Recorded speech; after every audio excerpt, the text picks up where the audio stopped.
नमस्ते दोस्तों। तो बच्चों, आज हम हमारे हिंदी विषय के जो व्याकरण है उस व्याकरण के भाग के बारे में आज हम अध्ययन करने वाले हैं। तो इससे पहले व्याकरण के जो भाग है, जैसे कि हमने शब्द और शब्द के भेद, उसमें हमने सव्यय अव्यय, जो शब्द के मुख्य दो भेद सीखे वो सव्यय और अव्यय। तो सव्यय किसे कहते हैं, जो हमने देखा ही है कि उसे ही हम विकारी शब्द कहते हैं, यानी जिन शब्दों में बदल होता है ऐसे शब्द सव्यय शब्द यानी विकारी शब्द होते हैं। तो इन सव्यय के चार उपभेद हमने जो सीखे थे, जो है संज्ञा, सर्वनाम, विशेषण और क्रिया। तो इनके बारे में हमने अच्छी तरह से जानकारी ली थी, सव्यय के बारे में हमने अच्छी तरह से पढ़ा है।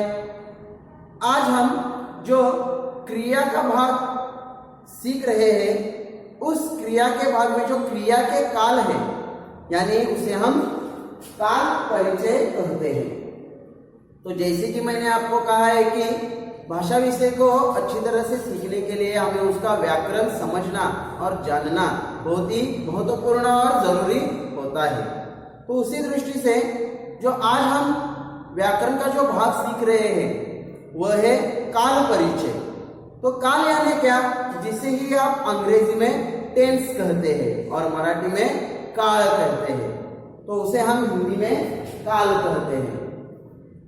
जैसे कि आपको मालूम ही है कि हम जब बोलते समय तीन कालों में बात करते हैं, मतलब चल रहे समय में होने वाली क्रिया, उसके बाद बीते हुए समय में होने वाली क्रिया और आने वाले समय में होने वाली क्रिया। तो इन तीन काल के जरिए हम एक दूसरे से बातचीत करते हैं, तो उसे ही हम काल कहते हैं। पारिभाषिक रूप में काल किसे कहते हैं ये तो हम सीखने वाले हैं, जानने वाले हैं। लेकिन उससे पहले, जैसे कि आप अपने दोस्तों के साथ, अपने परिवार वालों के साथ, अपने रिश्तेदारों के साथ जब आप बात करते हैं तो तीन कालों में बात करते हैं। तो ये तीन काल आप सीखते आ रहे हैं, आपको मालूम ही है, जिसे ही हम वर्तमान काल, भूतकाल और भविष्यत काल कहते हैं। जैसे कि आप अंग्रेजी में प्रेजेंट टेंस, भूतकाल को पास्ट टेंस और भविष्यत काल को फ्यूचर टेंस ऐसे अंग्रेजी में कहते हैं। मराठी में हम इसे वर्तमान काल, भूतकाल और भविष्य काल कहते हैं।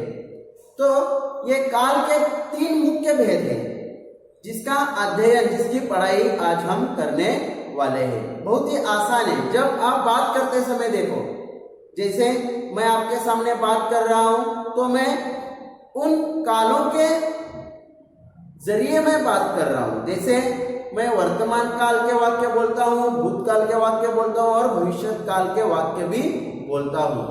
मतलब मैं चल रहे समय में होने वाली क्रिया के साथ भी बात करता हूँ, बीते हुए समय में होने वाली क्रिया के साथ भी बात करता हूँ और आने वाली क्रियाओं के बारे में भी मैं, उस समय के बारे में भी मैं आपके साथ बात करता हूँ। तो जैसे कि हम देखने वाले हैं कि काल, इसको पारिभाषिक रूप में इसकी डेफिनेशन क्या है। देखो फलक की ओर ध्यान दो, मैंने काल की जो परिभाषा लिखी हुई है वो अच्छी तरह से समझ कर लो। क्रिया के जिस रूप से कार्य होने या करने के समय का बोध होता है उसे काल कहते हैं। देखो, क्रिया के जिस रूप से, तो क्रिया का भाग तो हमने सीखा है। अगर आप क्रिया क्या है यह अच्छी तरह से समझते हैं, क्रिया के शब्द कौन से हैं यह समझते हैं, तो आपको आसानी से क्रिया के जो काल है वह समझ में आ जाएंगे। तो सबसे जरूरी है आपको क्रिया पहचानना। तो उसी दृष्टि से क्रिया के जिस रूप से कार्य होने या करने के समय का बोध होता है उसे ही हम काल कहते हैं। देखो, उस दृष्टि से काल के मुख्य तीन भेद हैं। उस दृष्टि से काल के मुख्य तीन भेद है, जैसे वर्तमान काल, भूतकाल और भविष्यत काल। तो ये काल के मुख्य तीन भेद है। तो जैसे वर्तमान काल में चल रहे समय में होने वाली क्रिया, जो चल रहे समय में होने वाली जो क्रियाएं होती है, जो कार्य होता है, वह वर्तमान काल में आता है। जैसे देखो यहाँ पे मैंने लिखा है मैं पत्र लिखता हूँ। देखो जो पत्र लेखन की जो मेरी क्रिया है, जो कार्य मैं कर रहा हूँ, वो मैं कार्य चल रहे समय में कर रहा हूँ। मतलब मेरा कार्य शुरू है, मैं पत्र लिखता हूँ, तो ये मेरे चल रहे समय में होने वाली क्रिया है। आगे देखो भूतकाल में बीते हुए समय में होने वाली क्रिया, मतलब गुजरा हुआ समय, बीत गया हुआ समय। तो उस समय में जो हम कार्य कर चुके होते हैं, तो ऐसे वाक्यों को भूतकाल कहते हैं। जैसे देखो मैंने पत्र लिखा, मैंने पत्र लिखा या मैंने पत्र लिखा था। तो देखो बीते हुए समय में होने वाली एक क्रिया है, तो मैंने पत्र लिखा था या मैं पत्र लिख रहा हूं क्या? नहीं, तो मैंने पत्र लिखा, मेरा लिखकर हो गया है, तो बीते समय में मेरी क्रियाओं पूरी हो गई है। तो इसलिए बीते हुए समय में होने वाली जो क्रिया है वो है मैंने पत्र लिखा। तीसरा है भविष्यत काल, यानी भविष्य काल में, मतलब फ्यूचर में आगे वो क्रिया होने वाली है, आने वाले समय में होने वाली क्रिया। आगे जो समय आने वाला है, तो उस समय में जो कार्य करने वाला हूँ, क्रिया में जो करने वाला हूँ, क्रिया यानी कार्य, तो वह भविष्य काल में आते हैं। जैसे देखो मैं पत्र लिखूंगा, देखो मैंने पत्र लिखा है क्या? नहीं। मैंने पत्र लिखा था क्या? नहीं। मैं पत्र लिखूंगा, मतलब मैं अभी वो क्रिया, वो कार्य करने वाला हूं जो अभी तक किया नहीं, तो मैं पत्र लिखूंगा। तो आपको समझ में आ जाएगा कि वर्तमान काल, भूतकाल और भविष्य काल में हम किस तरह से बात करते हैं।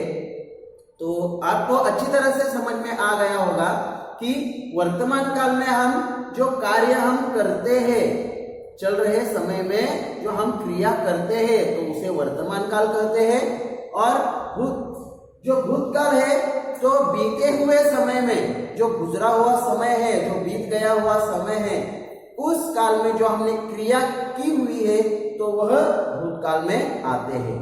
और जो भविष्य काल है, जो मैं आने वाले समय में मैं कार्य करने वाला हूं, जो आने वाला समय है, उस आने वाले समय में मैं जो कार्य करने वाला हूं, जो क्रिया करने वाला हूं, वह भविष्य काल में आती है। जैसे आपने ये तीन उदाहरण देखे, जैसे मैं पत्र लिखता हूं, मतलब मेरा लिखने का कार्य शुरू है, तो ये वर्तमान काल की स्थिति है, इसलिए ये वर्तमान काल में वाक्य आता है।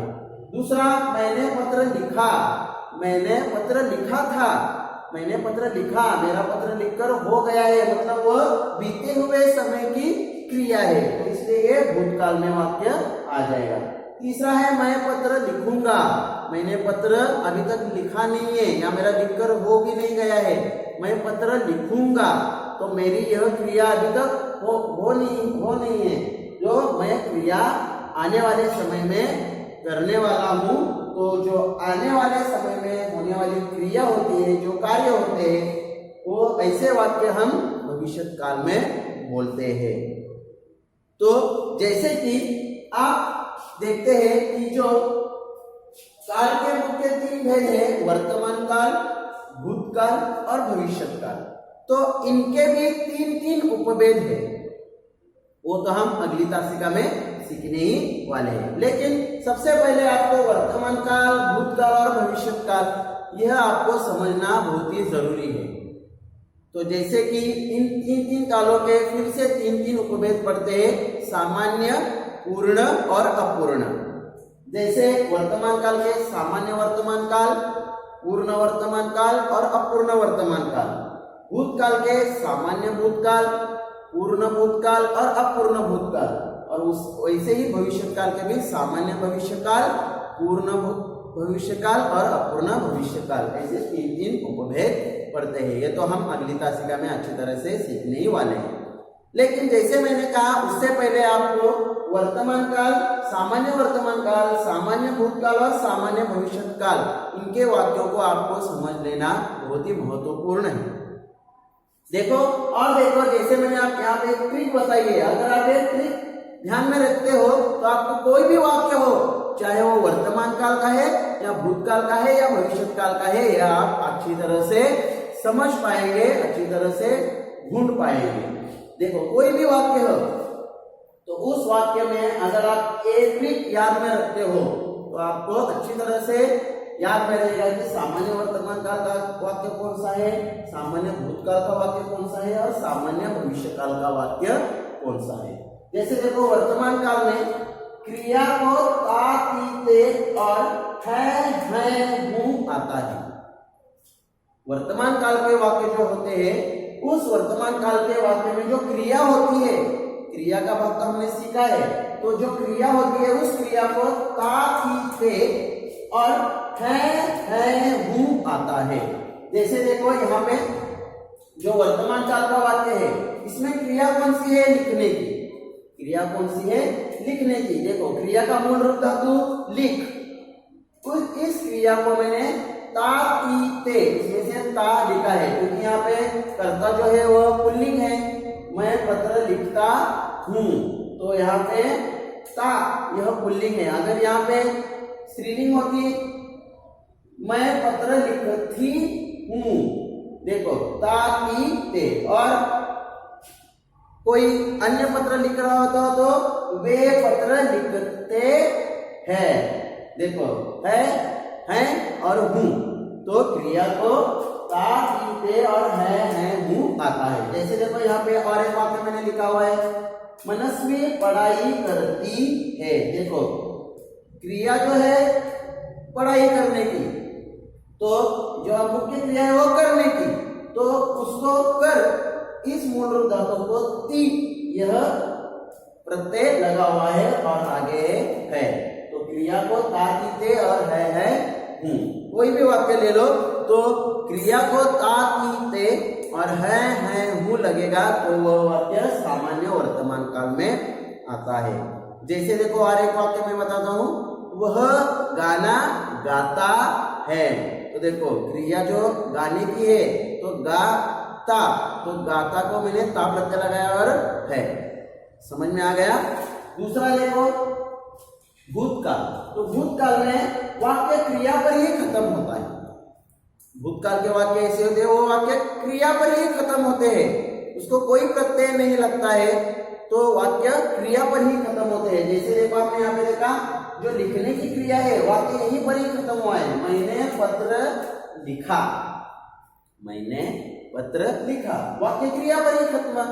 या फिर दूसरा वाक्य देखिए, मनस्वी ने पढ़ाई की, देखो करने की क्रिया पर ही वाक्य खत्म हो गया है, की, मनस्वी ने पढ़ाई की, तो यह भूतकाल का वाक्य है जो वाक्य क्रिया पर ही खत्म होता है।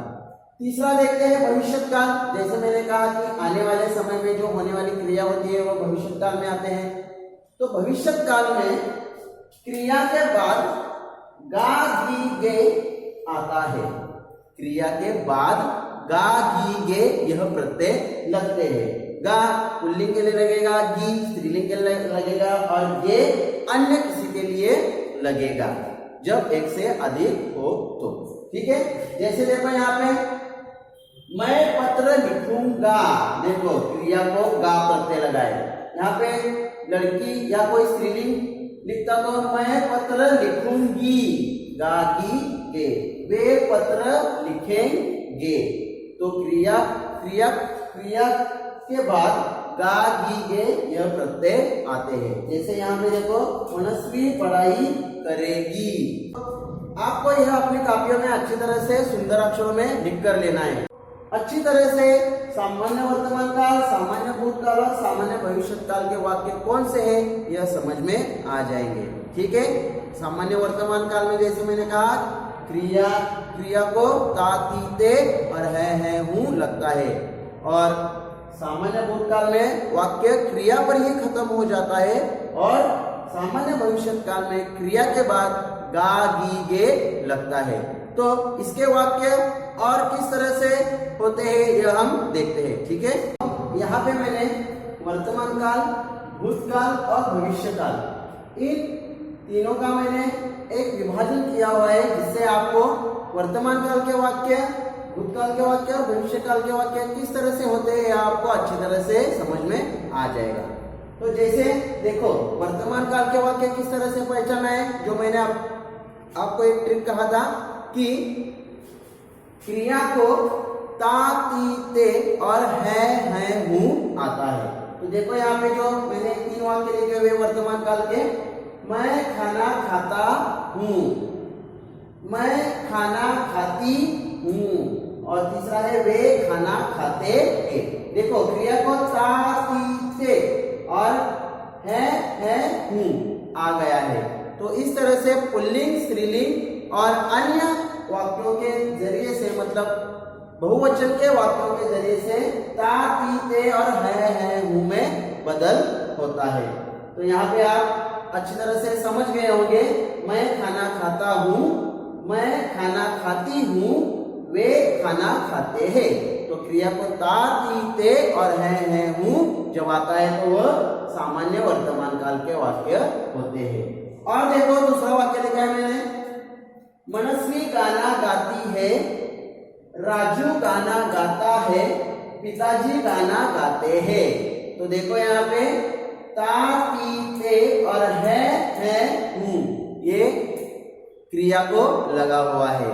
तो सामान्य वर्तमान काल में जिस तरह से मैंने आपको कहा कि क्रिया को ता ती ते और है हूं आता है, तो आपको समझ में आ गया होगा। देखो मैंने उसके नीचे रेखाएं भी खींची हुई है।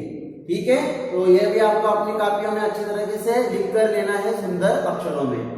देखो भूतकाल के वाक्य, देखो भूतकाल के वाक्य मैंने उसके लिए ट्रिक क्या कही थी आपको कि वाक्य क्रिया पर ही खत्म होता है। तो देखो यहाँ पे वाक्य क्रिया पर ही खत्म हो गए हैं। जैसे मैंने खाना खाया, तो यहाँ पे क्रिया है खाने की, तो यहाँ पे वाक्य क्रिया पर ही खत्म हो गया है। उसने खाना खाया, वाक्य क्रिया पर ही खत्म। उन्होंने खाना खाया, ये भी वाक्य क्रिया पर ही खत्म। ये भूतकाल के ही वाक्य है। आगे देखते हैं, मनस्वी ने गाना गाया। तो देखो यहाँ पे गाने की क्रिया पर ही वाक्य खत्म हुआ है। सामान्य भूतकाल में वाक्य क्रिया पर ही खत्म, मनस्वी ने गाना गाया, वाक्य क्रिया पर ही खत्म। राजू ने गाना गाया, वाक्य क्रिया पर ही खत्म। पिताजी ने गाना गाया। ठीक है, समझ में आ गया भूतकाल के वाक्य। देखते हैं भविष्य काल का वाक्य। तो उसके लिए मैंने आपको ट्रिक क्या कही थी कि क्रिया के बाद गा गी गे आता है, क्रिया के बाद गा गी गे आता है। जैसे देखो मैं खाना खाऊंगा, तो देखो यहाँ पे मैं खाना खाऊंगा, तो देखो गा क्रिया के बाद गा गी गे लगा है। मैं खाना खाऊंगी, तीसरा वे खाना खाएंगे। देखो गा गी गे क्रिया के बाद गा गी गे आते हैं।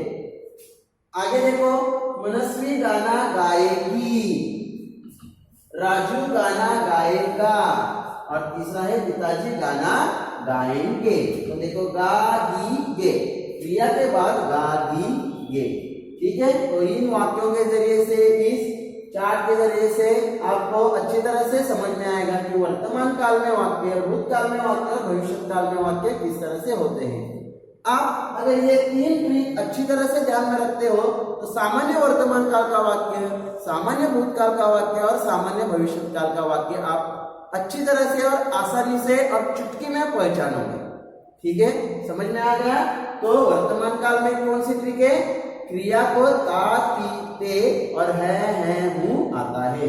भूतकाल में क्रिया, वाक्य क्रिया पर ही खत्म होता है और भविष्य काल में क्रिया के बाद गा गी गे आता है। तो जैसे देखा हम एक ही वाक्य देखते हैं, मैं खाना खाता हूं, सामान्य वर्तमान काल का वाक्य। मैंने खाना खाया, सामान्य भूतकाल का वाक्य। मैं खाना खाऊंगा, सामान्य भविष्यकाल का वाक्य।